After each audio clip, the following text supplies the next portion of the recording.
ബഹുമാന്യരായ എല്ലാ ഹിന്ദുധർമ്മ പരിഷത്ത് സംഘാടകർക്കും എൻ്റെ വിനീതമായ നമസ്കാരം. ഇന്ന് ഇങ്ങനെ ഇവിടെ ഒരു പരിപാടി സംഘടിപ്പിക്കാൻ സാധിച്ചത് ഒരുപക്ഷെ ഞാൻ കുറേ അധികം വർഷങ്ങളായി തുറന്നു പറയാൻ എനിക്ക് കൃത്യമായൊരു ഫ്ലോർ കിട്ടിയിട്ടില്ലെന്ന് തന്നെ പറയാം. നിയമ നടപടികളിലൂടെ കോടതി വരാന്തകളിൽ കഴിഞ്ഞ 3.5 വർഷമായി പത്മനാഭസ്വാമി ക്ഷേത്രത്തിൻ്റെ കാര്യങ്ങൾ ഏറെ ഉച്ചത്തിൽ 4 നടകളിലും ഉച്ചത്തിൽ പറഞ്ഞുകൊണ്ട് വളരെ കുറച്ച് മാധ്യമങ്ങൾ മാത്രം കൂടെ എൻ്റെ പോരാട്ടങ്ങളിലൂടെ നിന്നവരോടൊപ്പം ഞാൻ ഇന്നെൻ്റെ നിയമ നടപടികളായി മുന്നോട്ട് പോവുകയാണ്. ഇവിടെ ഈ ചർച്ചയിൽ ഞാൻ തുറന്നാണ് പറയാൻ ഉദ്ദേശിക്കുന്നത് എല്ലാ കാര്യങ്ങളും. ആദ്യമായി ഞാൻ തുറന്നു പറയാൻ ഉദ്ദേശിക്കുന്നത് ഈ ചർച്ച വഴിവിട്ട് പോയോ എന്നുള്ളതാണ്. ശ്രീ പത്മനാഭസ്വാമി ക്ഷേത്രം സുരക്ഷിതമോ എന്നുള്ളതാണ് നമ്മുടെ ചർച്ച. ക്ഷേത്ര ചരിത്രമോ ക്ഷേത്രത്തിൻ്റെ മറ്റു കാര്യങ്ങളോ അല്ല. ആദ്യമായി എനിക്ക് പറയാനുള്ളത്, ശ്രീ പത്മനാഭസ്വാമി ക്ഷേത്രത്തിൻ്റെ വ്യവഹാരങ്ങൾ, കോടതി വ്യവഹാരങ്ങളും കേസും മറ്റെല്ലാ കാര്യങ്ങളും 2007 ഉത്ഭവിക്കുന്നത്. 2007 വളരെ വലിയ മോഷണ പരമ്പരകൾ, നവരത്നമോതിരം, വജ്രക്കുടകൾ, ക്ഷേത്രത്തിൻ്റെ അതിപുരാതനമായ പല സാധനങ്ങളും നഷ്ടപ്പെട്ടുകൊണ്ട് തുടങ്ങിയപ്പോഴാണ് ആദ്യം ഇതിൻ്റെ നിയമവശങ്ങളിലേക്ക് ചില ആളുകൾ, ചില ഭക്തന്മാർ ഇതിനു വേണ്ടി ഇറങ്ങി തിരിച്ചത്. അങ്ങനെ 2011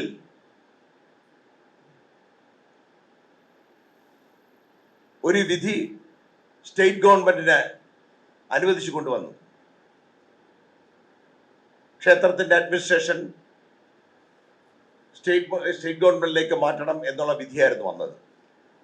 അതിനൊരു അപ്പീലുമായിട്ട് സുപ്രീം കോടതിയെ സമീപിച്ചപ്പോഴാണ് സുപ്രീം കോടതി 2016-17 കാലഘട്ടങ്ങളിൽ ഒരു ഇന്ററിം കമ്മിറ്റിയെ ക്ഷേത്രത്തിലേക്ക് നൽകിക്കൊണ്ട് ക്ഷേത്രം റെഗുലറൈസ് ചെയ്യണം എന്ന് പറഞ്ഞുകൊണ്ട് ഒരു അഡ്മിനിസ്ട്രേറ്റീവ് കമ്മിറ്റിയും അതിനോടൊപ്പം ഒരു IAS ഉദ്യോഗസ്ഥനായ ഒരു എക്സിക്യൂട്ടീവ് ഓഫീസറെ തന്നത്. ക്ഷേത്രം മാൽ അഡ്മിനിസ്ട്രേഷൻ നടന്നിരുന്നും ഇറഗുലാരിറ്റീസ് നടന്നിരുന്നും വളരെ വ്യക്തമായിട്ട് കോടതിക്ക് ബോധ്യപ്പെട്ടപ്പോഴാണ് കോടതി അത്തരമൊരു നടപടികളിലേക്ക് പോയത്. അവസാനം 2019 2 IAS ഉദ്യോഗസ്ഥന്മാരുടെ ഉത്തരവാദിത്തത്തിലൂടെ ക്ഷേത്രം കടന്നുപോയതിനു ശേഷം പെർമനന്റ് കമ്മിറ്റിയായി ഒരു കമ്മിറ്റി സുപ്രീം കോടതി തീരുമാനിച്ചു. ആ കമ്മിറ്റിയുടെ തലപ്പത്ത് ഡിസ്ട്രിക്ട് 1 പ്രിൻസിപ്പൽ ജഡ്ജിയായ ഒരാളെ നിയമിച്ചുകൊണ്ട് സെൻട്രലിന്റെയും സ്റ്റേറ്റിന്റെയും ട്രസ്റ്റിയുടെ നോമിനിയായ ഒരാളെയും അതുപോലെ തന്നെ ക്ഷേത്രത്തിൻ്റെ തന്ത്രിയെയും കാണിച്ചുകൊണ്ട് അങ്ങനെ ഒരു കമ്മിറ്റി സുപ്രീം കോടതി തീരുമാനിച്ചു. അതിനൊരു ഉപദേശക സമിതിയെ കൊടുത്തു. അതിനും ഒരു റിട്ടയർഡ് ജഡ്ജിയെ ആ കമ്മിറ്റിയുടെ ഹെഡ് ചെയ്ത് വെച്ചു. അതിനുശേഷം ഫിനാൻസ് കമ്മിറ്റി, ലീഗൽ കമ്മിറ്റി എന്ന് പറയുന്ന ചില കമ്മിറ്റികളും അനുവദിച്ചു കൊടുത്തു. ക്ഷേത്രം സുഗമമായി നടത്താനായിട്ട് ഇന്ത്യയിലെ, ഭാരതത്തിലെ ഏറ്റവും വലിയ സംവിധാനമാണ് സുപ്രീം കോടതി ഒരുപക്ഷെ അനുവദിച്ചു കൊടുത്തത്.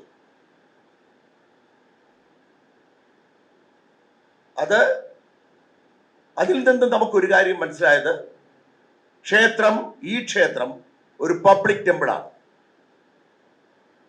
വിധിന്യായത്തിൽ പറഞ്ഞിട്ടുള്ളത് ശരിയായി വായിക്കാതെ, ശരിയായ കാര്യങ്ങൾ മനസ്സിലാക്കാതെയാണ് ഒരു കുടുംബക്ഷേത്രം എന്ന് പറഞ്ഞ് പലരുടെ പാടി നടക്കുന്നത്.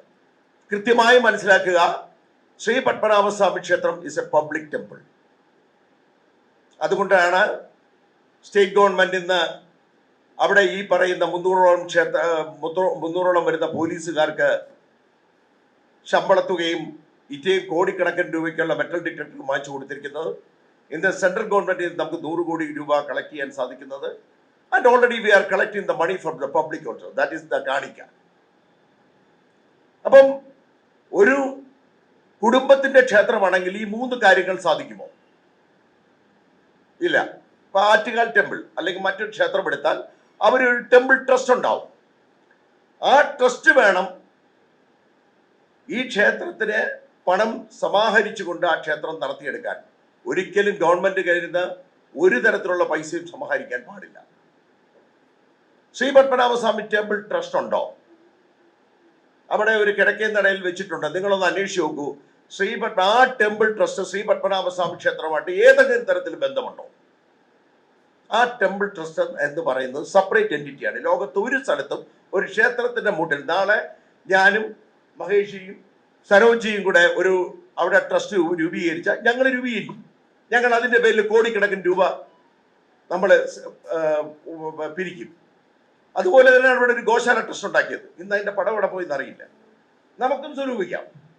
ഏറ്റവും എളുപ്പമുള്ളതാണ്. കാര്യം അവിടെയും വിൽക്കുന്നത് ഭഗവാനും ക്ഷേത്രത്തിന്റെ പേരുമാണ്. ഇതൊന്നും ശരിക്കും പുറത്താവുന്നില്ല. ഈ ശ്രീ പത്മനാഭസ്വാമി ക്ഷേത്രത്തിൽ എന്താണ് സംഭവിക്കുന്നത്? എല്ലാം മൂടി വെക്കപ്പെടുകയാണ്. സകലതും മൂടി വെക്കുകയാണ്. ഈ പറയുന്ന പെർമനന്റ് കമ്മിറ്റി വന്നതിന് ശേഷവും ഒരുപക്ഷെ ഈ കമ്മിറ്റി അംഗങ്ങളെല്ലാം ജനാധിപത്യ ഭരണം നടപ്പിലാക്കാത്ത ഒരേ ഒരു സ്ഥലം പത്മനാഭസ്വാമി ക്ഷേത്രം. ജനാധിപത്യ ഭരണമല്ല. അവിടെ ഇപ്പോഴും രാജാവും രാജ്ഞിയും ഒക്കെയാണ്. നമ്മൾ സത്യം തുറന്നു പറയുമ്പോൾ എന്താ പറ്റുന്നതെന്ന് പറഞ്ഞാൽ ഈ സത്യം പുറത്തു വരുന്നവരെ, സത്യം പറയുന്നവനെ വളഞ്ഞിട്ട് അവനെ ഉപദ്രവിക്കുക എന്നുള്ളതാണ്. അതാണ് എൻ്റെ പേരിൽ സംഭവിച്ചത്. 52/23 19/23 2023 എൻ്റെ ഫസ്റ്റ് അഫിഡവിറ്റ് ഞാൻ കൊടുക്കുകയാണ് 2020. അന്ന് ഈ പറയുന്ന ആരും ഒരു ഹിന്ദു വിശ്വാസ സംഘടനകളോ ഒരു ക്ഷേത്രമായിട്ട് ബന്ധപ്പെട്ടിരിക്കുന്ന സംഘടനകളോ ആരും ഇതിന് സപ്പോർട്ട് ചെയ്യില്ല. ഞാൻ കർമ്മചാരി പ്രസിഡന്റ് എന്ന് പറഞ്ഞു നിലയ്ക്ക് കർമ്മചാരി സംഘത്തിന്റെ മേളിൽ നിന്നുള്ള എല്ലാ തരത്തിലുള്ള അവരുടെയും സപ്പോർട്ട് കിട്ടാതെ മറ്റൊരാളുടെയും സപ്പോർട്ട് കിട്ടാതെ ഞാൻ ഈ കേസിന്റെ കാര്യത്തിന് പോയത്. എന്താണ് ഞാൻ ചെയ്തത്? കേസിന് പോയോ? ഇല്ല. ശ്രീ പത്മനാഭസ്വാമി ക്ഷേത്രത്തിലെ ഒരു BMS കർമ്മചാരി സംഘത്തിന്റെ പ്രസിഡന്റ് എന്നുള്ള നിലയ്ക്ക് നിങ്ങൾ ഇത്തരം കാര്യങ്ങളിൽ ഒന്ന് ശ്രദ്ധ എന്ന് പറഞ്ഞ ഒരു റെപ്രസെന്റേഷൻ കൊടുത്തു. ഇത്ര സാധനങ്ങൾ 2019 മുതൽ സാധനം നഷ്ടപ്പെടുന്നു. അന്നിവിടെ ഞാൻ സാധനം നഷ്ടപ്പെടുന്നു പറഞ്ഞാൽ ആരും വിശ്വസിക്കില്ല. ഇന്ന് ഏറെ ഒന്നുമല്ല ഹിന്ദു ധർമ്മ പരിഷത്ത് എങ്കിലും കൂടെയുണ്ട്. ആരുണ്ടായിരുന്നു അന്ന്? ഇന്നും നമ്മൾ ഈ പറയുന്ന ഈ പ്രസ് ക്ലബിൽ ഈ മീറ്റിംഗ് നടത്തിയിട്ട് വളരെ ശക്തമായ എതിർപ്പുകൾ തരണം ചെയ്തുകൊണ്ടാണ് ഒരുപക്ഷെ നമ്മൾ ഇന്ന് പരിപാടി നടത്തുന്നത്. ഇതിനെല്ലാം ബ്ലോക്ക് ചെയ്യപ്പെട്ടിട്ടുണ്ട്. അത്രത്തോളം ഒരു ഉപജാപവൃന്ദമാണ് ശ്രീ പത്മനാഭസ്വാമി ക്ഷേത്രത്തിൽ കടന്നുകൂടിയിട്ടുള്ളത്. നമ്മുടെ മറ്റ് ഹിന്ദു സംഘടനകളായിട്ട് ആ പേരും പറഞ്ഞ് ക്ഷേത്ര സംരക്ഷണം എന്നൊക്കെ പറഞ്ഞ് നിൽക്കുന്നവർ തന്നെയാണ് ഇതിന്റെ പുറകില്. ഇത് പറയാൻ ഒരു ധൈര്യക്കുറവില്ല, ഒരു നട്ടലും കുറവില്ല. ഒരു വിഭാഗ കാര്യാലയത്തിന്റെ 100 വാര അകലെയിരിക്കുന്ന ഈ ക്ഷേത്രത്തിൽ എങ്ങനെ നിരീശ്വരവാദികളായ സംഘടനപ്പെട്ടവന്മാര് സഖാവെന്ന ഇതും കുത്തിയിട്ട് ഞാനിപ്പോ ഒരു 5 മോഷണം എടുത്തു തരാം. ഈ മോഷണ പരമ്പരകൾ മുഴുവൻ നടത്തിയിരിക്കുന്ന മാർക്സിസ്റ്റ് പട്ടികയിലാണ്. ഇതിൽ ഒരു കർമ്മചാരി സംഘത്തിലെ കുട്ടിയുണ്ടോ നോക്കിയേ, ഒരു വ്യക്തി ഉണ്ടോ, ഒരു തൊഴിലാളി ഉണ്ടോ നോക്കിയേ. കർമ്മചാരി സംഘത്തിലെ ഒരു തൊഴിലാളിയുടെ പേര് ഇപ്പൊ വന്നു. എന്താണ്? മെറ്റാ ക്ലാസ് പിടിച്ചത് കർമ്മചാരി സംഘത്തിലെ തൊഴിലാളിയായ കുട്ടിയാണ്. അതേസമയം ചിക്കൻ ബിരിയാണി വിളമ്പിയ ആരാ? സ്വർണ്ണ റോഡ് കൊണ്ടുപോയത് ആരാണ്? പാല് കൊണ്ടുപോയത് ആരാണ്? വെണ്ണ കൊണ്ടുപോയത് ആരാണ്? ഇത്ര കാര്യങ്ങൾ മാത്രമേ ചോദിച്ചുള്ളൂ. വെള്ളിക്കിണ്ണം പോകുന്നു, ഭഗവാന്റെ രുദ്രാക്ഷമാല പോകുന്നു, പൂവട്ടക പോകുന്നു, ക്ഷേത്രത്തിലെ നിരവധി സാധനങ്ങൾ ഒഴുക്കോടെ പോകുന്നു. ഇതിലൊന്ന് ശ്രദ്ധ ചലിപ്പിക്കുക, ഇത്രേ പറഞ്ഞുള്ളൂ. അതിനുശേഷം ഭക്തജനങ്ങൾക്ക് വേണ്ടി കുറച്ച് കാര്യം പറഞ്ഞു. 86 വയസ്സായ ഒരു അമ്മ കോടാനുകോടി ക്രൗഡ് കൊണ്ട് നിൽക്കാൻ പറ്റാത്ത അവസരം ഇത്രയും പണം അവർ സ്വരൂപിച്ചുകൊണ്ടിരിക്കുമ്പോൾ നിങ്ങൾ ഈ തിരുപ്പതിയിലും ഗുരുവായൂരും എല്ലാം കാണുന്നില്ലേ? അവിടെയൊക്കെ എന്തെല്ലാം തരത്തിലുള്ള സൗകര്യങ്ങൾ ചെയ്യുന്നു. 5 മണിക്കൂർ 6 മണിക്കൂർ. ഞാൻ ഒരു പറയാനാണെങ്കിൽ ഏറെ ഉണ്ടോ. ഞാൻ ഗുരുവായൂർ വരുന്ന എൻ്റെ പകുതി അല്ല 1/4 ഭാഗം ജനങ്ങൾ പത്മനാഭസ്വാമി ക്ഷേത്രത്തിൽ വരുന്നുണ്ടോ? ഏറ്റവും കൂടുതൽ പത്മനാഭസ്വാമി ക്ഷേത്രത്തിൽ വരുന്നത് വ്യാഴവും ഞായറും ദിവസങ്ങളിലാണ്. അന്നത്ര 5000 പേര്. ഒരു ദിവസം ഗുരുവായൂർ വരുന്ന 50,000 പേരാണ്. 21 പോലീസുകാരെ അവിടെ ഉള്ളൂ, 2 ക്യാമറകളെ ഉള്ളൂ. എന്താ അവിടെ ഈ സാധനം പോവുകയും ഇറങ്ങുകയും പോവുക, വരിക, കയറുക, ഇറങ്ങി പോവുക, തിരിച്ചു വരിക? എന്താ സംഭവിക്കാത്ത? ഇതെന്തുകൊണ്ട് സംഭവിക്കുന്നില്ല? ശ്രീ പത്മനാഭസ്വാമി ക്ഷേത്രത്തില് ഉള്ളത് 286 പോലീസുകാര്, ഇന്ത്യയിലെ ഏറ്റവും വലിയ കൺട്രോൾ റൂം. പിന്നെ മെഷീൻ ഗണ്ണ്, മറ്റേ ഗണ്ണ്, മെറ്റൽ ഡിറ്റക്ടർ, ജനങ്ങളെ ഇട്ട് ഈ എങ്കിൽ നിങ്ങൾക്കൊക്കെ പോയാൽ ഇപ്പം ഒരുപക്ഷെ സ്വാധീനമുള്ള നിങ്ങൾക്ക് പോയി ഒരു 15 മിനിറ്റ് തൊഴാം.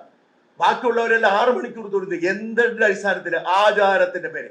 ഇവിടെ പ്രശ്നം നിങ്ങൾ വ്യക്തമായിട്ട് മനസ്സിലാക്കുക. പോലീസുകാരല്ല പ്രശ്നം. ക്ഷേത്രം സുരക്ഷിതമാണോ എന്ന് ചോദിച്ചാൽ പോലീസ് ഇനാക്റ്റീവ് ആണ്. ഇതാണ് വ്യക്തമായിട്ട് മനസ്സിലാക്കുക. പോലീസിന് അവിടെ ഒരു തരത്തിലും പോലീസിന്റെ നടപടിക്രമങ്ങൾ ചെയ്യാൻ സാധിക്കുന്നില്ല. ഞാനൊരു ചെറിയ ഉദാഹരണം, ഏതെങ്കിലും ഒരാൾ എനിക്കൊരു മറുപടി തരണം. മറുപടി തന്നാൽ മാത്രമേ എനിക്ക് സംസാരിക്കാൻ പറ്റുള്ളൂ. ഒരു 13 പവന്റെ ഒരു സാധനം പോയല്ലോ, അത് പോയി, അത് തിരിച്ചു വന്നു. അതിനെക്കുറിച്ച് ഞാൻ പോകുന്നില്ല. എൻ്റെ ഫേസ്ബുക്ക് പോസ്റ്റ് കണ്ടാൽ അറിയാം, നോക്കിയാൽ നിങ്ങൾക്ക് മനസ്സിലാവും. ഈ സാധനം 3 ദിവസം കഴിയുമ്പോൾ വണ്ടിനകത്തൊന്ന് കിട്ടുമെന്ന് ഞാൻ പറഞ്ഞു. ഓക്കെ, അതിന്റെ പേരിൽ ഒരു FIR വേണം ഫോർട്ട് സ്റ്റേഷനിൽ. FIR പ്രതിയില്ല, അത് പോട്ടെ, FIR വേണം. FIR വേണ്ടിട്ട് തിരിച്ചു കിട്ടിയാൽ ആ സാധനം എന്താണ് ആ സാധനം? തൊണ്ടി മുതലാണ്. തൊണ്ടി മുതലാണെങ്കിൽ ആ സാധനം കോടതി കൊടുക്കണം. സെക്കൻഡ് ഹാൻഡ് മജിസ്ട്രേറ്റിന് അവിടെയാണ് ഈ കേസ് എടുത്തിരിക്കുന്നത്, FIR എടുക്കുന്നത്. അത് അവിടെ കൊടുക്കണോ അതോ നേരെ നടന്നങ്ങ് അമ്പലത്തിനകത്തോട് കയറുമോ? അത് എവിടുത്തെ ശരിയാണത്? അതെങ്ങനെയാ ശരിയാവുന്നേ? നമ്മുടെ വലിയ ഗംഭീരന്മാരിരിക്കല്ലേ കേന്ദ്ര ഗവൺമെന്റ് പ്രതിനിധിയായിട്ടും മറ്റാളുടെ, നിങ്ങളെന്താ ചോദിക്കാത്ത? ഇതെങ്ങനെ നടന്ന് അമ്പലത്തിൽ കയറി? അത് നേരെ അവിടെ പോയിട്ട് അവിടുന്ന് അത് കൃത്യമായിട്ട് വാദം കഴിഞ്ഞ് നമ്മുടെ ആണെന്ന് പറഞ്ഞിട്ട് വേണം അത് ക്ഷേത്രത്തിനുള്ളിലേക്ക് പോവാൻ. അത് നിയമത്തിന്റെ വശമാണ്. അല്ലെങ്കിൽ ഒരു തേർഡ് പേഴ്സൺ എന്നുള്ള നിലയ്ക്ക് അങ്ങനെയാണ് അത് വരുന്നുണ്ടെങ്കിൽ അതിനും ഇവർ വ്യക്തമായിട്ട് പറയാൻ, ഞങ്ങൾ എടുത്തതിന് ശേഷം ഞങ്ങൾ ഇപ്പോൾ ഇവിടെ കാത്തു സൂക്ഷിക്കുന്നു, നിങ്ങൾ പറയുന്ന സമയത്ത് വാദം നടക്കുമ്പോൾ ഞങ്ങൾ അവിടെ കോടതിയിൽ സമർപ്പിക്കാം, കൊണ്ടെത്തിക്കാം എന്ന് പറയണം. ഈ പറയുന്ന ഒരു പ്രൊസീജിയേഴ്സും അവിടെ പാലിക്കാറില്ല. ഇത് സെക്രട്ടേറിയറ്റ് നടത്താം, ഇത് AGS ഓഫീസർ നടത്താം, തർക്കമില്ല. അവിടെ ഒന്നും ജുഡീഷ്യറി അണ്ടറില്ല. ഈ അമ്പലം ഭരിക്കുന്ന ഒരു ജുഡീഷ്യറി അണ്ടറിലാണ്. 2 ജഡ്ജിമാര് ആണ് ഒരു ജില്ലാ ജഡ്ജി അവിടുത്തെ ചെയർപേഴ്സൺ ആണ്. മഹാരഥന്മാരുള്ള സ്ഥലത്ത്, ഇന്ത്യയിലെ ഏറ്റവും വലിയ ബൃഹത് സംവിധാനമുള്ള സ്ഥലത്ത് നിയമം പാലിക്കപ്പെടുന്നില്ല. ഇതാണ് ഇതിന്റെ വിഷയം. ഇനി ഞാൻ പറഞ്ഞ കാര്യത്തിലേക്ക് വരാം. ഞാൻ ഇങ്ങനെ ഒരു ചില കാര്യങ്ങൾ ഞാൻ ചോദിച്ചു, ഇങ്ങനെ ഒരു റെപ്രസെന്റേഷൻ കൊടുത്തു. ആ റെപ്രസെന്റേഷൻ കൊടുത്ത സമയത്ത് ആ റെപ്രസെന്റേഷൻ ഒന്നീ മറുപടി തരണം. നിങ്ങൾ ആരായത് ചോദിക്കാൻ, അല്ലെങ്കിൽ നിനക്കിത് ചോദിക്കാനുള്ള അവകാശമില്ല, ഇല്ലെങ്കിൽ ഞങ്ങൾ ഇതിന് മറുപടി തരില്ല, ഇല്ലെങ്കിൽ നിങ്ങൾ പറഞ്ഞതിന് ഞങ്ങൾ പരിശോധിക്കാം. ഇതിലേതെങ്കിലും ഒന്ന് പറയണം. ഇതൊന്നും പറയാതെ ഈ ചോദിച്ചതിനെ എടുത്ത് ഡിമോട്ട് ചെയ്യുന്നതാണോ സംവിധാനം? എൻ്റെ വിദ്യാഭ്യാസ യോഗ്യതയ്ക്ക് തിരക്കാത്ത മിനിസ്റ്റീരിയൽ സ്റ്റാഫ് ആയിരുന്ന, PRO ആയിരുന്ന, അസിസ്റ്റന്റ് മാനേജർ ഫോർ എസ്റ്റേറ്റ്സ് ആയിരുന്ന, സ്വദേശി ദർശൻ പ്രോജക്ട് കോർഡിനേറ്റർ ആയിരുന്ന, ഓഡിറ്റിലിരുന്ന ആളായിട്ട് ഇത്രയും സ്ഥാനങ്ങളിരുന്ന എന്നെ ഒറ്റയടിക്ക് സ്റ്റോറിൽ അരിയും സാധനം കൂടെ പോയി നോക്കാണ്ട് പറയും. അപ്പം അവിടെ ഒരു ഭരണസമിതി അന്നത്തെ ഭരണസമിതി അങ്ങോട്ട് ചോദിച്ചപ്പോൾ അദ്ദേഹം പറഞ്ഞത് വളരെ ഉഗ്രൻ ഒരു മറുപടിയാണ്. അല്ല, അത് ഭഗവാൻ അരിയും ഇതുമൊക്കെ എടുക്കുന്ന വലിയൊരു ഭാഗ്യമായിട്ടുള്ള കാര്യമുണ്ട്, പുണ്യമാണ്. ഞാൻ പറഞ്ഞ ആ പുണ്യം മാർക്സിസ്റ്റ് പാർട്ടിയിലെ അവിടുത്തെ യൂണിയൻ്റെ അത് അവൻ ആ പുണ്യം കൊണ്ടുകൊണ്ട് അവനെ ചടണം അവനാക്ക്. അവ ഇത്ര നാൾ ഗാർഡിലായിട്ടല്ലേ നിൽക്കുന്നത്, അയച്ചു കൊടുക്കുക ആ പുണ്യം. എനിക്ക് ആ പുണ്യം വേണ്ട. ഇതല്ല പ്രശ്നം. ഇവിടെ ഇത്തരം കാര്യങ്ങളിൽ മുന്നോട്ട് നമ്മളെ സംസാരിക്കാനുള്ള ഒരാളൊരു ചോദ്യം ചോദിക്കാൻ, ഏതൊരു കാര്യം നിങ്ങൾ പോയി ചോദിച്ചോളൂ. അതായത് സ്റ്റാൻഡേർഡ് ഓഫീസ് പ്രൊസീജിയർ എന്ന് പറയുന്ന ഒരു സംവിധാനം ശ്രീപത്മനാഭസ്വാമി ക്ഷേത്രത്തിൽ പാലിക്കപ്പെടണമെന്ന് SOP പാലിക്കണം എന്നുള്ളത് സുപ്രീം കോടതിയുടെ തീരുമാനത്തിൽ വന്നിരിക്കുന്നതാണ്. ഇത് ശ്രീപത്മനാഭസ്വാമി ക്ഷേത്രത്തിൽ നിങ്ങൾ എന്ത് വേണോ ചോദിച്ചു നോക്കുക.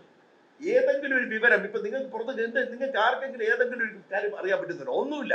നമ്മുടെ പുറമേയുള്ള കടിശർക്കര യോഗം മറ്റേ അത് നിൽക്കുന്നു, താഴെകൂടെ നിൽക്കുന്നു, മറ്റേ ഇതൊക്കെ നമ്മൾ പറയുള്ളൂ. അകത്തെ കാര്യങ്ങൾ മൂടി വെക്കപ്പെടുക. എന്തുകൊണ്ട്? വിവരാവകാശത്തിന്റെ അണ്ടറിലല്ലേ പത്മനാഭസ്വാമി? ഇവര് ഒരു കാര്യം ചോദിച്ചു നോക്ക്, വിവരാവകാശത്തിന്റെ അണ്ടറിലല്ല.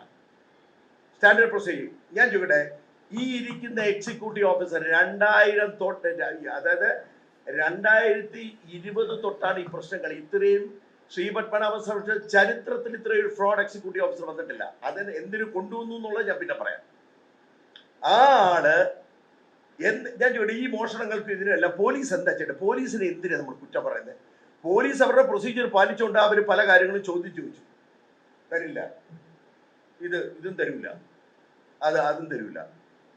നമുക്ക് തരാനുള്ള പ്രൊസീജിയർ ഉള്ളതാണ് പറയുന്നത്. ഞാൻ ചോദിച്ചത്, ഒരു പബ്ലിക് ടെമ്പിളില് ഇത്തരം കാര്യങ്ങൾ വിവരാവകാശം വഴി SOP ഏത് നിങ്ങളൊരു ഹിന്ദുധർമ്മ പരിഷത്തിന്റെ പേരിൽ നിങ്ങൾക്ക് ചില വിവരങ്ങളൊന്നും ചോദിച്ചത്, നിങ്ങൾ എല്ലാ ക്ഷേത്രത്തിലും പോയി എല്ലായിടത്തും നമ്മൾ വലിയ ഇത് കാണിക്കുമല്ലോ. പത്മനാഭസ്വാമി എഴുതി ചോദിക്കുക, എന്നിട്ട് നിങ്ങൾ നേരെ എക്സിക്യൂട്ടീവ് ഓഫീസറിന്റെ അടുത്ത് പറയണം. ഇത് നമ്മുടെ ഏറ്റവും മാതൃസംഘടന പോലും, നമ്മുടെ എല്ലാവരുടെയും മാതൃസംഘടന പോലും ഇതിനൊന്നും തയ്യാറല്ല. എല്ലാ വ്യക്തിപരമായ ബന്ധങ്ങളിൽ തീർത്തു പോവാണ്. എനിക്ക് എല്ലാത്തിനോടുമുള്ള വിഷയം, ഞാൻ എൻ്റെ ശ്രീപത്മനാഭനോടുള്ള ഭക്തൻ, പക്ഷെ എന്നെ ഭയക്കുന്നുണ്ട്, എൻ്റെ കാര്യങ്ങളിൽ ഞാൻ ചെയ്യുന്ന നിയമ നടപടിയും ഭയക്കുന്നുണ്ട്. അതുകൊണ്ടാണ് ഇന്ന് പത്മനാഭസ്വാമി 3 ടയർ അവിടുത്തെ ചെക്കിംഗ് സ്റ്റാർട്ട് ചെയ്തത്. ഇന്ന് അവിടെ എടുത്ത പായസം എടുക്കുമെങ്കിൽ അല്പം ബുദ്ധിമുട്ടും. എന്തുകൊണ്ടെന്ന് പറഞ്ഞാൽ ഒരുത്തൻ അവിടെ നിൽപ്പുണ്ട്, അവൻ എല്ലാം കളഞ്ഞെടുത്ത് ചോദിച്ചുകൊണ്ടേയിരിക്കും. നിയമ നടപടി വിരട്ട് കിടക്കൂല, ഒന്നും നടക്കൂല. ഇതിന്റെ പുറകെ ഒരുത്തൻ ചാവാൻ തയ്യാറായിട്ട് നിൽക്കുകയാണ് ഈ കാര്യത്തിൽ. കാരണം ഇന്ന് എൻ്റെ പേരിൽ നടപടി എടുത്തതിന് കൃത്യമായിട്ട് ഞാൻ, നിങ്ങൾ നോക്കൂ, ഗൂഗിളിൽ അടിച്ചു നോക്കൂ, ഞാൻ ടെമ്പിളിന്റെ വിസിൽ ബ്ലോയറാണ് ഹൈക്കോടതിയിൽ. അതായത് ഒരു മാനേജ്മെന്റിന്റെ സത്യങ്ങൾ മാത്രം വിളിച്ചു പറയുന്ന ഒരാൾ. ഞാൻ എന്നെ ഏതെങ്കിലും പൊതുസഭയിൽ എവിടെയെങ്കിലും വന്നിട്ട് കഥ പറയാനോ ഇതൊന്നും പറയാനൊന്നും വരാറില്ല. ഞാൻ എൻ്റെ നിയമ നടപടികളോട്ട് മാത്രം മുന്നോട്ട് പോവാണ്. എനിക്ക് എൻ്റെ ഫോക്കസ് ഉണ്ട്, എൻ്റെ കാര്യങ്ങളുണ്ട്. ഞാനൊന്നും ആരുടെടുത്തും ഇതില്ല. പക്ഷേ ഗോപാൽജിയെ പോലുള്ള, മഹേഷ്ജിയെ പോലെ, സനോജിനെ കുറിച്ച് എത്ര പറഞ്ഞാലും എനിക്കില്ല. ഇത് പറഞ്ഞു വരുന്നതുകൊണ്ട് പറയാം. ചിക്കൻ ബിരിയാണി ശ്രീപത്മനാഭസ്വാമി ക്ഷേത്രത്തിലെ ഈ സുരക്ഷയുടെ പാളിച്ച എന്ന് പറയുന്ന ബോംബ് കൊണ്ടുവരുന്ന മാത്രമല്ല, അല്ലെങ്കിൽ തോക്ക് കൊണ്ടുവരുന്ന മാത്രമല്ല, നോൺ വെജിറ്റേറിയൻ അവിടുത്തെ സുരക്ഷത്തിന്റെ ഭാഗത്തിനാണ് ഇല്ലേ?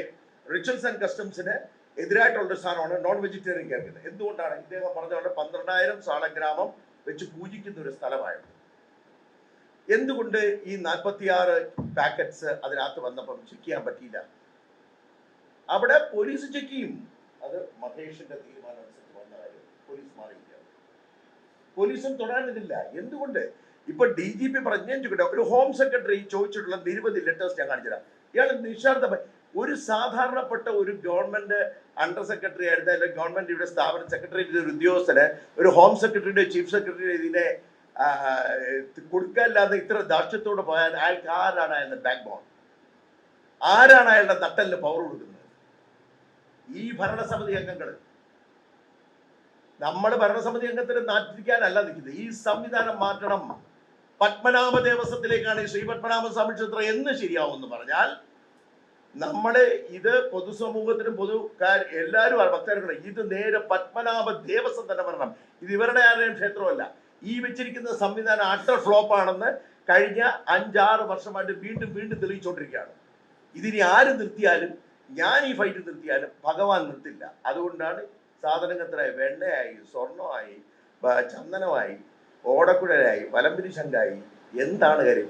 ഞാൻ ചോദിക്കട്ടെ, ഞാൻ ഈ പരാതി ഞാൻ ഈ താഴെക്കുടത്തിനെ കുറിച്ച് തന്നെ പറയാം.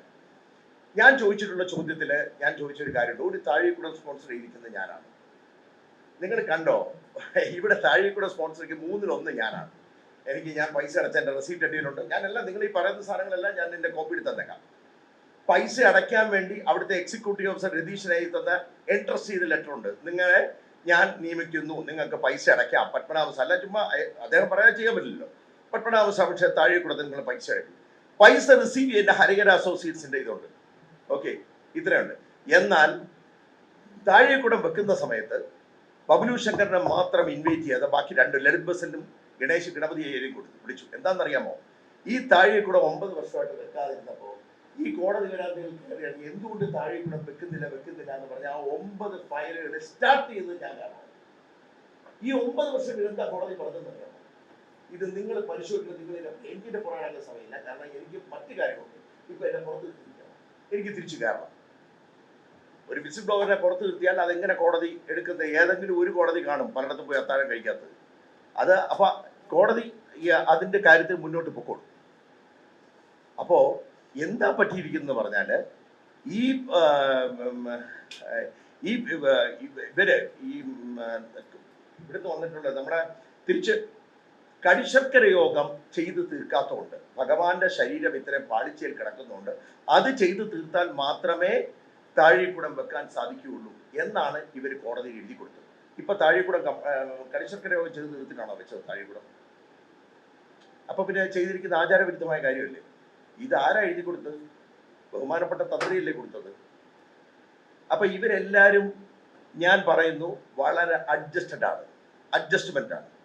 അതുകൊണ്ടാണ് ഈ സാധനങ്ങൾ പോകുന്നത്, അത് മറയ്ക്കപ്പെടുന്നു. നിവേദ്യപാത്രം ഇവിടുന്ന് ഒറീസയിൽ പോയി തിരിച്ചു വന്ന് നിവേദ്യപാത്രം നടന്നങ്ങ് കയറി ഭാഗത്ത് പോകും, കേസെടുത്തിട്ടില്ല. ഇപ്പൊ ഈ പറഞ്ഞ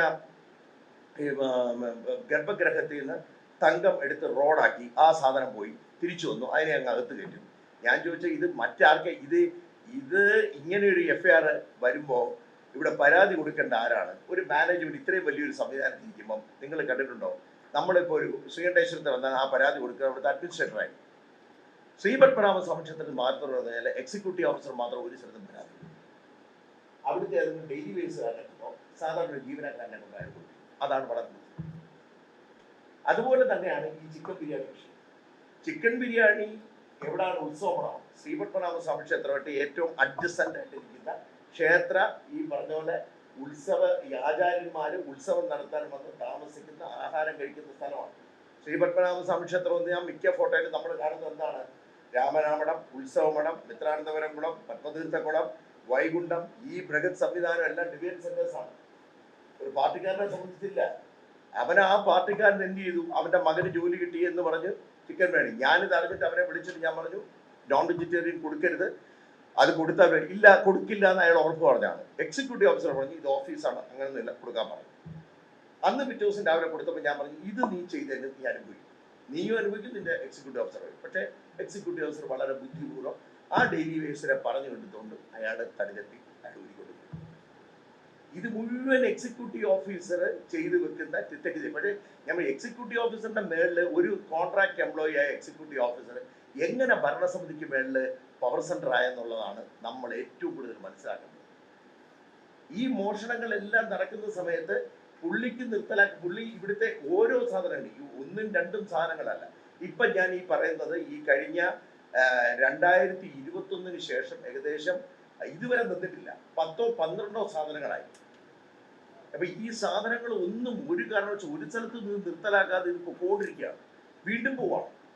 ഇത് കുറെ നാളായിട്ടുള്ള നടക്കുന്നിരിക്കുന്ന പ്രാക്ടീസ് ഭഗവാൻ ഇത് കണ്ടുപിടിക്കും. അപ്പം ഇതുപോലെ തന്നെയാണ് ചിക്കൻ ബിരിയാണി. ക്ഷേത്രത്തിന് അപകടത്തിൽ ഈ പറഞ്ഞ പോലെ ഒരു ഗവൺമെന്റ് അവിടുത്തെ ഒരു പ്രതിനിധി വിളിച്ച് ചോദിച്ചത്, അത് പണ്ടും ചിക്കൻ ബിരിയാണി കഴിച്ചിട്ടുണ്ടോ? പണ്ട് വരും. അപ്പൊ പണ്ട് കഴിച്ചിട്ടുണ്ടെങ്കിൽ ഒരു കാര്യം, ഒരു സ്ഥലത്ത് ഒരു വൃത്തിയുടെ പ്രാക്ടീസ് നടന്നുകൊണ്ടിരുന്നെങ്കിൽ ആ പ്രാക്ടീസ് നിർത്തലാക്കണോ വേണ്ട, അത് നടത്തിക്കൊണ്ടിരിക്കണോ? അങ്ങനെ ഒരു കാര്യം എന്തെങ്കിലും ചെയ്തിട്ടുണ്ടെങ്കിൽ, അതായത് ആരെങ്കിലും അങ്ങനെ കഴിച്ചിട്ടുണ്ടെങ്കിൽ അത് നിർത്തലാക്കണോ വേണ്ട, അങ്ങനെ ചെയ്തുകൊണ്ടിരുന്ന കാര്യം നടക്കട്ടെ എന്നുള്ളതാണ് നമ്മുടെ ഈ പറഞ്ഞ വലിയ ഈ ക്ഷേത്രത്തിനെ പ്രതിനിധീകരിച്ച് കേൾക്കുന്ന വലിയ വലിയ ആളുകൾ നമ്മളുമായിട്ട് ശത്രുത വന്നത് കാരണം എന്ന് പറഞ്ഞാൽ ഇതൊക്കെ നിർത്തലാക്കി എന്നുള്ളതാണ്. ഇന്ന് ഈ കേസ് മുന്നോട്ട് പോയപ്പോഴത്തേക്ക് ഇവർ താഴെക്കൂടെ വെച്ചു. ഇന്ന് അവിടെ ഒരു സാധനം എടുക്കുന്നതിന് ഒരു നിലവറ തുറക്കുന്ന സമയത്ത് ഇവരെല്ലാവരും വന്ന് എക്സിക്യൂട്ടീവ് ഓഫീസറിന് അവിടെ വലിയ പ്രാധാന്യമില്ല, ജില്ലാ ജഡ്ജി ഉൾപ്പെടെയുള്ള ആളുകൾ വന്ന് നിന്നിട്ടാണ് ഇതെല്ലാം തുറക്കുന്നത്. ഇത് നോക്കൂ ഗോപാൽജി, ഈ കഴിഞ്ഞ ദിവസം, ഈ കഴിഞ്ഞ മാർച്ച് മാസം നിലവറ തുറന്ന സമയത്ത് നമ്മുടെ ഇദ്ദേഹം സ്റ്റേറ്റ് ഭരണസമിതി അംഗവും ട്രിവാൻഡ്രം ഡി സി പി കൂടെ ഇരുന്നിട്ട് ഇവർ ഈ നിലവറ തുറന്ന സമയത്ത് ആ നിലവറയിൽ നിന്ന് നേരത്തെ കുറെ സാധനങ്ങൾ പോയിട്ടുള്ള കുടകളിൽ നിന്നൊക്കെ പോയപ്പോൾ ഇദ്ദേഹം ഇത് ഫൈൻഡ് ഔട്ട് ചെയ്യും. അപ്പോൾ അയാൾ പറഞ്ഞു ഇത് റിപ്പോർട്ട് ചെയ്യണമെന്ന് പറഞ്ഞു. അതിപ്പോൾ റിപ്പോർട്ട് ചെയ്യേണ്ട കാര്യമില്ല. അയാൾ പറഞ്ഞു അങ്ങനെ പറഞ്ഞാൽ പറ്റില്ല. അപ്പോഴത്തേക്ക് DCP പ്രശ്നം ഉണ്ടാക്കി, അയാൾ ഇത് റിപ്പോർട്ട് ചെയ്യും. അതിപ്പോൾ റിപ്പോർട്ട് കൊടുത്തിട്ടുണ്ട്. അപ്പൊ ഈ എന്തെങ്കിലും കണ്ടെത്തിയാൽ പോലും അത് റിപ്പോർട്ട് ചെയ്യണ്ട എന്നാണ് പറയുന്നത്. അപ്പൊ മുമ്പോട്ട് ഒരു കാര്യങ്ങൾ ഇത് അവിടെ മൂടി വെക്കപ്പെടുമ്പോൾ നമ്മളെ പോലുള്ള ആരെങ്കിലും ഇതിനെ പുറത്തു കൊണ്ടുവരുമ്പോഴാണ് ഇവരിത് പ്രശ്നം. ഇപ്പൊ എന്ത് പറ്റി, എന്തെങ്കിലും കാര്യമുണ്ടെങ്കിൽ പോലീസിന് എഫ്ഐആർ. അപ്പൊ ഈ പൂവട്ടക പോയപ്പോഴും വെള്ളിക്കിണ്ണം പോയപ്പോഴും മറ്റുള്ള സാധനങ്ങൾ പോയപ്പോഴും എന്തുകൊണ്ട് ഇവർ പരാതി കൊടുത്തില്ല? ഇപ്പോഴല്ലേ പരാതിപ്പെടുന്നത്, ഈ സമയത്ത് മാത്രമാണ് പരാതികളായിട്ട് പോകുന്നത്. മുൻകാലങ്ങളിൽ എന്തുകൊണ്ട് പരാതി കൊടുത്തെങ്കിൽ പോലീസ് പിടിക്കുമായിരുന്നല്ലോ. ഇപ്പൊ ചില സംഭവങ്ങളാണ് നടക്കുന്നില്ലേ. പോലീസിനെ അവിടെ ഈ ശ്രീ പത്മനാഭസ്വാമി ക്ഷേത്രം സുരക്ഷിതമോ എന്ന് ചോദിക്കുന്നതിൽ നമുക്ക് ആദ്യം പറയേണ്ട സുരക്ഷിതമല്ലാത്തതിന്റെ കാരണം അഡ്മിനിസ്ട്രേറ്റീവ് കമ്മിറ്റി അതിന് മേളിൽ നിൽക്കുക. ഏതൊരു കാര്യം ഇവർ റിപ്പോർട്ടാക്കി പോലീസ് കൊടുക്കാൻ, എനിക്കറിയാം CM-ന്റെ അവിടെ പരാതി കൊടുത്തു, പ്രൈം മിനിസ്റ്ററിന്റെ അവിടെ നിന്ന് വിളിച്ച് അവിടുന്ന് പരാതി കൊടുത്ത് ചില അന്വേഷണങ്ങളായിട്ട് വരുമ്പോഴും ഒരിക്കലും അവിടുത്തെ DCP എന്ന് പറഞ്ഞാൽ ജില്ലാ ജഡ്ജിയുടെ എത്രയോ താഴെയാണ്, നമ്മുടെ ചെയർമാന്റെ എത്രയോ താഴെയാണ് നിൽക്കുന്നത്. ഏതൊരു നടപടിക്കും അദ്ദേഹം റിപ്പോർട്ട് എടുത്താൽ ആ റിപ്പോർട്ട് അവിടുന്ന് പോയില്ല. കാരണം എങ്ങനെ ഒരു കമ്മിറ്റിക്ക് വേണ്ട. അപ്പൊ കമ്മിറ്റിക്ക് പിന്നെ DCP പത്മനാഭസ്വാമി ക്ഷേത്രത്തിന് അവിടെ FIR എടുക്കാനുള്ള റൈറ്റ് ഇല്ല. റൈറ്റ് ആർക്കാണ്? ഫോർട്ട് സ്റ്റേഷനിലാണ്. അപ്പൊ അവരവിടെ ഇപ്പൊ പോലീസ് ചെയ്യുന്നത് എന്താ? Crowd maintenance. ക്രൗഡ് മെയിൻ്റെനൻസ് എന്ന് പറയുമ്പോൾ ആർക്കാണ് ബാധിക്കുന്നത്? രാവിലെ വരുന്ന 3:30-ക്കും 4 മണിക്ക് വന്ന പാവപ്പെട്ട ഭക്തജനങ്ങൾ, ബ്രാഹ്മിൺസ് ആയിട്ടുള്ള ഭക്തജനങ്ങൾക്ക് ബാധിക്കുന്നുണ്ട്. പിന്നെ ഈ ആചാരപരമായി ഇങ്ങനെ നിൽക്കുന്ന നിപ്പിൽ പറയാതാണ് 5 മണിക്കൂർ പെട്ടെന്ന് ദർശനം നിർത്തുന്നത്. 5 മണിക്കൂർ ഒരു പെട്ടെന്നാണ് ദർശനം നിർത്തുന്നത്. ഈ ദർശനം നിർത്തുമ്പോൾ പറയും അകത്ത് പൂജ അടക്കാണെന്നതിന് പറയും. ഈ സമയത്ത് വടക്കേ നട വഴി വേണ്ടപ്പെട്ടവർ തൊഴിലാണ്. എക്സിക്യൂട്ടീവ് ഓഫീസറുടെ ബന്ധുക്കളെ എക്സിക്യൂട്ടീവ് ഓഫീസറിനെ അവിടെ തടയുന്നില്ല, എക്സിക്യൂട്ടീവ് ഓഫീസറെ ചെക്ക് ചെയ്യില്ല, അദ്ദേഹത്തിന്റെ ബന്ധുക്കളെ ചെക്ക് ചെയ്യുന്നതുകൊണ്ട് നിങ്ങൾ അന്വേഷിക്കും. അപ്പൊ ഇതാണ് പത്മനാഭസ്വാമി ക്ഷേത്രം സുരക്ഷിതയെ ബാധിക്കുന്നത്. സുരക്ഷിതമല്ലാത്തതിന്റെ കാരണം പോലീസിനെ ഇനാക്റ്റീവ് ആക്കുന്നു. പോലീസിനെ മുന്നോട്ട് അവരുടെ പ്രവർത്തന ശൈലിക്ക് മുമ്പോട്ട് പോകാൻ പറ്റുന്നില്ല. രണ്ടും രണ്ട് ഇതിങ്ങനെ. അഡ്മിനിസ്ട്രേറ്റീവ് കമ്മിറ്റി ഇതിന്റെ മേളിലാണ് നിൽക്കുന്നത്. അവർക്ക് മേളിൽ ആർക്കും സംസാരിക്കാൻ പറ്റില്ല. ഇപ്പൊ ഞാൻ ചില ചോദ്യങ്ങൾ ചോദിച്ചോട്ടെ, എന്റെ പേരിൽ കൃത്യമായ നടപടി. പക്ഷെ ഞാൻ ചോദിച്ച ചോദ്യങ്ങൾ എല്ലാം റിലവന്റ് ആയിട്ടാണ്, അറോഗേറ്റീവ് സെന്റൻസ് ആണെന്ന് ഇവര് പറഞ്ഞെങ്കിൽ റിലവന്റ് ആയിട്ടുള്ള ചോദ്യങ്ങളാണ് ഞാൻ ചോദിച്ചതെന്നുള്ളത് കാലം തെളിയിച്ചു. ശങ്കർ എന്താണോ കോടതി പറഞ്ഞത്, എന്റെ അഫിഡവിറ്റ് നമ്പർ ഞാൻ തരാം, നിങ്ങൾ നോക്കൂ. ഞാൻ ചോദിച്ചിരിക്കുന്നത് എന്താണ്, ഇവിടുത്തെ വാല്യുബിൾ സർട്ടിഫിക്കറ്റ് നഷ്ടപ്പെടുന്നു, ഇത്രയും സാധനങ്ങൾ. നിങ്ങൾ എന്തിന് വിക്ഷസേന കണിശക്കര യോഗത്തിൽ ചെയ്യുമ്പോൾ ആനകുത്തിയ മണ്ണ്, കാളകുത്തിയ മണ്ണ്, ഗംഗാ സംഗമത്തിലെ മണ്ണ്, കൽക്ക, ഇതുപോലുള്ള സാധനങ്ങൾ ചേർത്ത് വെച്ച് തൃക്കോഷ്ടിയാർ മഠത്തിൽ നിന്ന് വന്ന് അവര് ഫ്രീ ഓഫ് കോസ്റ്റിലാണ് നമുക്ക് ഈ വിക്ഷസേനയുടെ ഇപ്പം വെച്ചിരിക്കുന്നത് ചെയ്യുന്നത്. ഇതെന്തിനാണ് ഇവർ 40 ലക്ഷം രൂപ പിരിച്ചത്? അത് ഞാൻ ചോദിച്ചു. അതും എൻ്റെ ഇതിനകത്ത് ഒരു റെപ്രസെന്റിന്റെ പ്രയർ ഒന്നതാണ്. അതായത് 6ാമത്തെ പ്രയർ, നിങ്ങൾ എന്തിനീ പണം കളക്ട് ചെയ്തു? അങ്ങനെ കളക്ട് ചെയ്തിട്ടുണ്ടെങ്കിൽ അത് സൂക്ഷിച്ചു വെച്ചിട്ടുണ്ടോ? എന്ത് കാര്യത്തിൽ നിങ്ങൾ ഉപയോഗിച്ചു? ഇതാണ് ചോദിച്ചത്. അതെങ്ങനെ അറോഗേറ്റീവ് സെന്റൻസ് ആവും? അപ്പൊ ഇതുപോലെ അവിടെ വരുന്ന ഒരു കാര്യങ്ങളും നമ്മുടെ ഒരു ഹിന്ദുക്കൾക്കും ഹിന്ദു പ്രസ്ഥാനങ്ങൾക്കും ആർക്കും ഇല്ല. പിന്നെ കുറച്ച് ഹിന്ദു സംഘടനകൾ അവിടെ വലിയ അടുത്ത ആളുകളായിട്ട് പറഞ്ഞിട്ടുണ്ട്. അവരെന്താ, ഒരു ദിവസം 4 പ്രാവശ്യം എക്സിക്യൂട്ടീവ് ഓഫീസറെ പൂമാല ഇട്ടിട്ട് അവരോടൊന്ന് ഒരു 40 ഫോട്ടോ എടുക്കും. അതാണ് ചെയ്യുന്നത്. ഇപ്പൊ ഈ ചിക്കൻ ബിരിയാണി ഇഷ്യൂ വന്നപ്പം ഹിന്ദു ധർമ്മ പരിഷത്ത് മാത്രമാണ് അതിനകത്ത് ഞങ്ങളുടെ അടുത്ത് ഈ കാര്യപ്പെട്ട് വളരെ സഹകരിച്ചിരുന്നത്. വേറെ ആരും ശരിക്കും പറഞ്ഞാൽ ഈ കാര്യം പറ്റില്ല. ബാക്കിയുള്ളവരെല്ലാം ഇതിനായിട്ട് നിന്നു. പക്ഷെ ഇത് കയ്യിൽ പിടിച്ചാൽ നിൽക്കാൻ പറ്റാത്തതിൽ ലോകം മുഴുവനുള്ള ഒരു വാർത്തയായിട്ട് മാറി. ഇത് വളരെ വലിയൊരു വാർത്തയായിട്ട് മാറിയ സമയത്ത് ഇവരുടെ കയ്യിൽ നിൽക്കാതായി.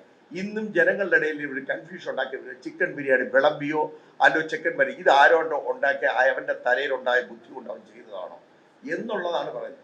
ഇത് കർമ്മചാരി സംഘം ഉണ്ടാക്കിയെടുത്തതാണെന്നുണ്ടെങ്കിൽ ഇത് ചെയ്തോ ചെയ്തില്ലേ എന്നൊന്നും അന്വേഷിച്ചില്ല. അങ്ങനെയാണെങ്കിൽ ഇപ്പൊ എന്താ കോടതി പറഞ്ഞിരിക്കുന്നത്? കോടതിയിൽ ഇവിടെ മാക്സിമം ഇതിനെ ഫാബ്രിക്കേറ്റ് ചെയ്ത് കാണിക്കുന്നത്. ഇതിപ്പോ ഞാൻ സുപ്രീം കോടതിയിലേക്ക് ഈ കാര്യമായിട്ട് ബന്ധപ്പെട്ട് ഇപ്പൊ കോടതി പറഞ്ഞിരിക്കുന്നത് ഇത് ഒരു ഡെയിലി വേസ് മാത്രം മാറ്റിയാൽ പോരാ, ഇതിനകത്ത് ഉത്തരവാദിത്തപ്പെട്ട ഉദ്യോഗസ്ഥരെ മാറ്റം ഇതുവരെ അത് ചെയ്തിട്ടുണ്ടോ? ചെയ്തിട്ടില്ല. അപ്പൊ അത് കണ്ടന്റ് ഓഫ് കോർട്ട് കാണിച്ചുകൊണ്ട് സുപ്രീം കോടതി പറഞ്ഞു. പിന്നെ കോടതി കയറി ഇറങ്ങാൻ അതിന്റെ നമുക്ക് അതിനുള്ള പൈസ കാര്യങ്ങളൊന്നുമില്ല. എങ്ങനെ എനിക്ക് മുന്നോട്ട് പോകേണ്ടിട്ട് വരും. അപ്പൊ ഈ ആദ്യം നമ്മൾ മനസ്സിലാക്കേണ്ട, ആചാരപരമായും നമ്മൾ മറ്റു കാര്യങ്ങളായിട്ടും ക്ഷേത്രത്തിന്റെ മുഴുവൻ സംവിധാനവും തകരാറാക്കുന്ന രീതിയിൽ പോലീസിനെ ഇനാക്റ്റീവ് ആക്കിക്കൊണ്ട് ചെയ്യുന്നത് ഭരണസമിതി തന്നെയാണ്. അതിന്റെ കാരണം ഭരണസമിതിക്ക് എങ്ങോട്ട് ശ്രീപത്മനാഭ ഭക്തിയേക്കാൾ കൂടുതൽ മറ്റു ഭക്തിയാണ് എന്നാണ് എനിക്ക് പറയാനുള്ളത്. അത് തന്നെയാണ് ഇതിന്റെ പ്രശ്നം. അല്ലെങ്കിൽ ഇവിടുത്തെ വിശ്വാസികളായിട്ടുള്ള കുറച്ച് പേര് ആ ക്ഷേത്രം, നിങ്ങൾ ശ്രീകണ്ഠേശ്വരത്തിൽ ചോദ്യം ചോദിക്കുന്ന പോലെ, നിങ്ങൾ ഗണപതി കോവിലിൽ ചോദിക്കുന്ന പോലെ, നിങ്ങൾ ആറ്റുകാൽ അമ്പലത്തിൽ ചോദിക്കുന്ന പോലെ, നിങ്ങൾക്ക് ഇത്രയും പ്രശ്നങ്ങൾ അവിടെ നടന്നതായിട്ട് എല്ലാവർക്കും പൊതുവായിട്ട് എല്ലാവരും പറയുന്നുണ്ട്. എന്താ ചോദിക്കാൻ പറ്റാത്തത്? സുപ്രീം കോടതി ആദ്യത്തെ പേടി, രണ്ടാമത് ജില്ലാ DGP, രണ്ടാമത്തെ പേടി, മൂന്നാമത്തെ അവിടെ DCP, മൂന്നാമത്തെ പേടി. ഇത് വല്ലതും ഹിന്ദുക്കൾക്ക്, വിശ്വാസികൾക്ക് ബാധകമാണോ? ഇത് വല്ലതും എന്തെങ്കിലും ബാധകമാണോ?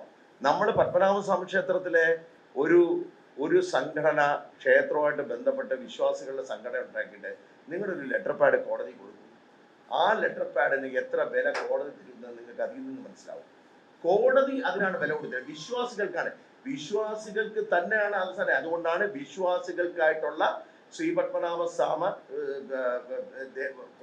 ദേവസ്വം വരണമെന്ന് പറയുന്നത്. എന്നാൽ മാത്രമേ ഇതിന് അവസാനം വരൂ. ഇത് കുറച്ചാളുകളെ ഏതെങ്കിലും തരത്തിൽ ഒരു ഭരണസമിതി അംഗം വന്ന് കയറും. ആ ഭരണസമിതി അംഗത്തിന് അദ്ദേഹത്തിൻ്റെതായ കുറച്ച് താല്പര്യമുണ്ട്. അപ്പൊ അദ്ദേഹം ഭരണസമിതി അംഗങ്ങൾ തമ്മിൽ വലിയ പ്രശ്നങ്ങളാണ്. ഇനി വേറൊരു ഭരണസമിതി അംഗത്തിന് വേറെ ഒരു ആളുകളുമായിട്ടായിരിക്കും ബന്ധം. അപ്പൊ ഇവരെല്ലാരും പോയി തൊഴുത് സത്യം പറയാൻ തയ്യാറാവില്ല. എന്തിന് എന്നാണ് ചോദിക്കുന്നത്. എന്തിനു വേണ്ടി ഇത്തരം കാര്യങ്ങൾ വിളിച്ചു പറയുന്നു? ആ ഉണ്ടായിരിക്കുന്ന 3 വർഷം കാലഘട്ടം കൊണ്ട് കുറെ കാര്യങ്ങൾ നേടിയെടുത്ത് കാര്യം. ശ്രീ പത്മനാഭസ്വാമി ക്ഷേത്രം ഒരു ശർക്കരഭരണിയാണ്. ബന്ധങ്ങൾ ഉണ്ടാക്കിയെടുക്കാൻ നിഷ്പ്രയാസം സാധിക്കും, സാമ്പത്തികം ഉണ്ടാക്കിയെടുക്കാൻ നിഷ്പ്രയാസം സാധിക്കും. എല്ലാത്തിനുമുള്ള സംവിധാനമുണ്ട്. മറ്റൊരു ക്ഷേത്രത്തിനെ പോലല്ല. പക്ഷെ ക്ഷേത്രം ഓരോ ദിവസം തോറും തരം താഴ്ന്ന് ഒരു ദിവ്യക്ഷേത്രം ഇന്ന് ഏതാണ്ട് ആറ്റുകാൽ അമ്പലം, ഗണപതി കോവില് അല്ലെങ്കിൽ മറ്റ് സാധാരണ ദിവ്യക്ഷേത്രങ്ങളിൽ നിന്ന് മാറി വന്നുകൊണ്ടിരിക്കുകയാണ്. ഇനി പോലീസിനെ കൊണ്ട് ഇത്രയും ക്ഷേത്രത്തിൽ ഇപ്പം ഭക്തജനങ്ങളെ വരാൻ പറ്റാത്ത രീതിയിൽ ഈ രീതിയിലുള്ള കാര്യങ്ങളും ആക്കി വെച്ചു. ഇതെല്ലാം സാധാരണ ഭക്തജനങ്ങൾ മാത്രമാണ് അനുഭവിക്കുന്നത്. ഇത് ഭരണസമിതിക്ക് പ്രശ്നം ഉണ്ടാകുന്നില്ല. ഇനി മറ്റ് ആളുകളുടെ ഉപജാപ വൃന്ദം എന്ന് പറഞ്ഞ് കുറെ ആളുകൾ ഉത്സവത്തിനും കാര്യങ്ങൾക്കായിട്ട് മാത്രം വരും. അവർക്കും ഇത് ബാധകമല്ല. അവർക്ക് സുരക്ഷയുടെ കാര്യത്തിൽ ബാധകമില്ല. അവർക്ക് മറ്റു രീതിയിലുള്ള ഒരു പ്രശ്നങ്ങൾക്കും അവർക്ക് ബാധകമില്ല. അവരെ ഇതൊന്നും ഒരു 2 ടയറോ 3 ടയർ ചെക്കിങ്ങോ ഒന്നും അവർക്ക് ബാധകമില്ല. അവർക്ക് എങ്ങനെ പോകണം പോവാം, എങ്ങനെ വേണോ വരാം. അതല്ലാതെ എങ്ങനെയാണ് ഈ സാധനങ്ങൾ? ഇപ്പൊ വെള്ളിക്കിണ്ണം പോയി തിരിച്ചു വന്ന് കയറി, ഭഗവാന്റെ രുദ്രാക്ഷമാല പോയി തിരിച്ചു വന്ന് കയറി. പൂവട്ടക മിസ്സിംഗ് ആയിരുന്നു. ആ പൂവട്ടക എനിക്ക് കോടതിയിൽ കൗണ്ടർ അവർ കൊടുത്തിരിക്കുന്നത് റീപ്ലേസ് ചെയ്യുന്നതാണ്. 600 വർഷം പഴക്കമുള്ള ഒരു പൂവട്ടക റീപ്ലേസ് ചെയ്യുന്നതാണ് പറയുന്നത്. അതെങ്ങനെയാണ് റീപ്ലേസ് ചെയ്യുന്നത്? ഇത്രയും വർഷം. അങ്ങനെയാണെങ്കിൽ പത്മനാഭസ്വാമി ക്ഷേത്രത്തിൽ ഇരിക്കുന്ന പണത്തിനാണോ വില, അവിടെ ഇരിക്കുന്ന ആന്റിക് സാധനങ്ങൾക്കാണോ വാല്യൂ? ആന്റിക്കിനാണ് വാല്യൂ. അപ്പം ഇന്ന് ആരെങ്കിലും 2-3 പേര് കോടതിയിൽ പോയപ്പോഴും പൊതുജനങ്ങളുടെ അടുത്ത് പറഞ്ഞതും ഇതുപോലുള്ള വേദികളിലും പറയാൻ പറ്റുന്ന ആളുകൾ, ഇപ്പൊ ഗോപാൽജിയെ പോലുള്ളവരുടെ സത്യം മനസ്സിലാക്കി. ഗോപാൽജി സത്യം മനസ്സിലാക്കിയ പോലെ നമ്മുടെ മറ്റ് അധികാരികളുണ്ട്, മറ്റു ആളുകളുണ്ട്. അവരത് മനസ്സിലാക്കാത്തല്ല, അറിഞ്ഞുകൂടാത്തതുകൊണ്ടല്ല. പക്ഷെ ഇവരെല്ലാവരും ശ്രീ പത്മനാഭസ്വാമി ക്ഷേത്രത്തിന് അപകീർത്തിപ്പെടും എന്നാണ് പറയുന്നത്. എങ്ങനെ അപകീർത്തിപ്പെടും? അപകീർത്തിപ്പെടുകയാണോ കറക്ഷൻ നടത്തുകയാണോ വരുന്നത്? ശ്രീ പത്മനാഭസ്വാമി ക്ഷേത്രം പണ്ടിൽ നിന്ന് ഇന്നത്തെ കറക്ഷൻ വരികയാണോ ചെയ്യുന്നത്? അവിടെ നടന്നുകൊണ്ടിരുന്ന ഓരോ കാര്യങ്ങളും കറക്ഷനിൽ വരികയാണ്. അതുകൊണ്ടാണല്ലോ ഇന്നിപ്പോ ഈ പറഞ്ഞ സാധനങ്ങളെല്ലാം അവിടെ ഒരു കറക്ഷൻ പാർട്ടാണ് ചെയ്യുന്നത്. നമ്മളാരുമല്ല ചെയ്യുന്നത്, ഭഗവാൻ ചെയ്യുന്നതാണ്. അതുകൊണ്ടാണ് അവിടെ ഈ പറഞ്ഞ 10,000 ക്യാമറ വന്നത്, ഇത്രയും പോലീസ് വന്നത്, ഈ കൺട്രോൾ റൂം വന്നത്. ഇതെല്ലാം നിങ്ങൾ ചിന്തിച്ചു നോക്കൂ എന്തുകൊണ്ട് വന്നെന്ന്. പത്മനാഭസ്വാമി ചെയ്ത കറക്ഷൻസ് ആണ്, നമ്മൾ ആരും ചെയ്തതല്ല. അപ്പം അതിലേട്ട് അത്തരം കാര്യങ്ങളെ കുറിച്ച് കൂടുതൽ നമ്മൾ മനസ്സിലാക്കണം. നമ്മൾ സാധാരണ പറയുന്ന പോലെ എനിക്ക് ഇവിടെ വന്നിട്ട് കുറച്ച് സമയം കിട്ടുന്ന ആ സമയത്ത് എത്രയും പെട്ടെന്ന് നിങ്ങളെ കാര്യങ്ങൾ പറഞ്ഞ് മനസ്സിലാക്കണമെന്ന് വെച്ചിട്ടാണ് ഞാൻ സംസാരത്തിൽ കുറച്ച് തീക്ഷ്ണമായിട്ട്. അത്രയും വിഷമമുണ്ട്, അത്രയും സങ്കടമുണ്ട്. കാര്യം ഇത്തരം കാര്യങ്ങളിൽ ഞാൻ പറഞ്ഞത് ഞാൻ സസ്പെൻഷനിലാണ്. അപ്പോൾ ഇന്ന് ഞാൻ കോടതി വരാന്തകളിൽ മാത്രം ഞാൻ നിൽക്കുകയാണ്. ഞാൻ എൻ്റെ പരിമിതമായ അഡ്വക്കേറ്റ്സിനെ വെച്ചിട്ട് ആ കേസിന്റെ നിയമനിർവഹണം. കാര്യം നമുക്കൊരു അവിടെ കേസ് കിടത്തുമ്പോൾ ഒരു ജുഡീഷ്യറി ഇരിക്കുന്ന ടെമ്പിളിൽ ഒരു ജുഡീഷ്യറിക്ക് എതിരായിട്ടാണ് നമ്മളൊരു ജഡ്ജ്മെന്റ് വായിക്കേണ്ടത്. അത്ര എളുപ്പമുള്ള കാര്യമല്ല. പക്ഷെ എങ്കിലും സത്യത്തിന് വിലയുണ്ട് എന്ന് മനസ്സിലാക്കിയിട്ട് സത്യത്തിനും നീതിക്കും വേണ്ടി മാത്രം നിന്ന് പോരാടുക. പിന്നെ ഇതിനൊക്കെ അപ്പുറം ശ്രീ പത്മനാഭസ്വാമിയോടുള്ള അഗമ്യമായ ഭക്തിയും പത്മനാഭസ്വാമി ക്ഷേത്രം കറക്റ്റ് ചെയ്യണമെന്നുള്ള ഒരൊറ്റ കാര്യത്തിൽ മുന്നോട്ട് പോവാണ്. ഹിന്ദു ധർമ്മ പരിഷത്തിന്റെ ഈ നീക്കം വളരെയധികം സാധാരണമാണ്.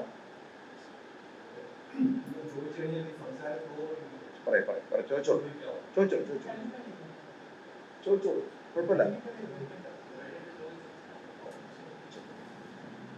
അപ്പം അത് മാത്രമേ പറയാനുള്ളൂ. ഇത്തരം ഇതുപോലുള്ള പരിപാടികൾ ഇനിയും സംഘടിപ്പിക്കണം, പൊതുജനങ്ങളിലേക്ക് എത്തിക്കണം. ഇന്ന് പരിമിതമായ ആളുകളാണെങ്കിലും കുറച്ച് ആളുകൾക്കെങ്കിലും ഇതിന്റെ കാര്യങ്ങൾ മനസ്സിലായിട്ടുള്ളതെന്ന് മനസ്സിലാവുന്നു.